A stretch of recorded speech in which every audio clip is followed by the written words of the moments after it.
Every gardener dreams of those massive, dark green zucchini that seem to grow overnight, the kind that make your neighbors ask what on earth you're feeding your soil. But few realize that the real secret isn't modern fertilizer or expensive amendments. It's actually an old growing method from the 1800s, one so effective it was quietly abandoned as chemical agriculture took over. Today we're bringing it back, and if you follow it, you'll see zucchini growth like you've never imagined. In the mid-1800s, before chemical fertilizers existed, European gardeners developed a technique called the manure hotbed method. The idea was simple but genius. They built their gardens on top of composting layers of fresh manure and straw, buried under several inches of soil. As the manure decomposed, it released steady heat and natural carbon dioxide, creating a warm, nutrient-rich environment that, honestly, just supercharged plant growth, especially for fast, hungry feeders like zucchini. This system created what we now understand as a biological engine. While most modern gardens rely on surface fertilizers that wash away after rain, these early growers built life from the bottom up. Their soil stayed warm, microbial activity never stopped, and their plants received a steady stream of bioavailable nutrients 24/7. The result? Zucchini that grew faster, heavier, and longer into the season, without a single chemical.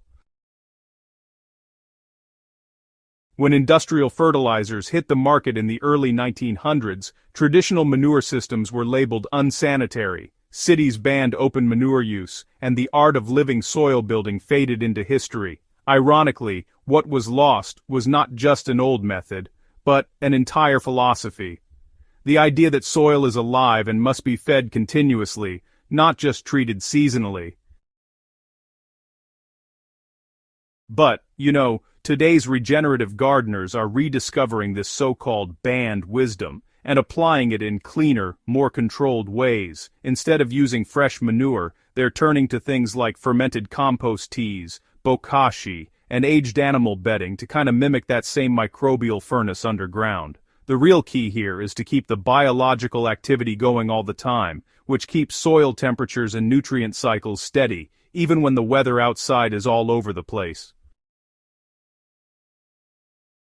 Here's how modern gardeners adapt the old hotbed trick without all the mess or smell. First, you want to start by layering some rough carbon material, like straw, shredded leaves, or sawdust, right at the bottom of your zucchini bed. Then, add a layer of well-aged manure. Horse or cow manure works best for this.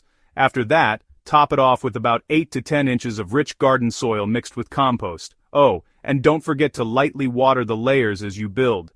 That's really important.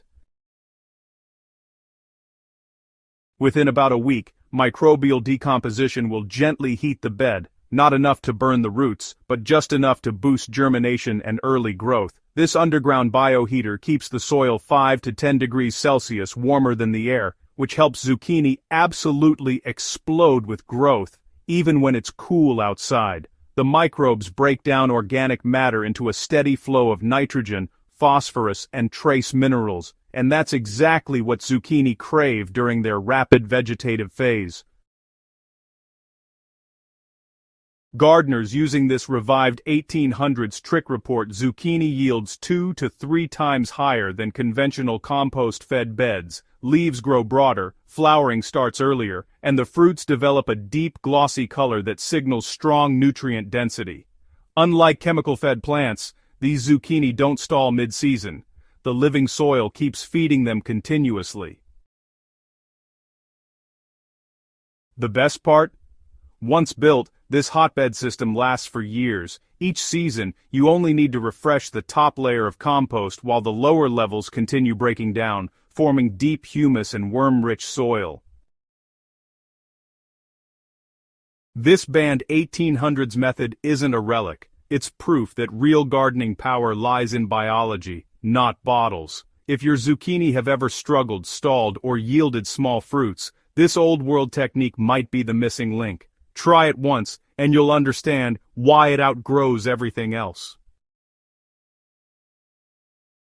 If you found this guide helpful, subscribe to Gentle Herbal Living and share it with fellow gardeners bringing real soil wisdom back to life.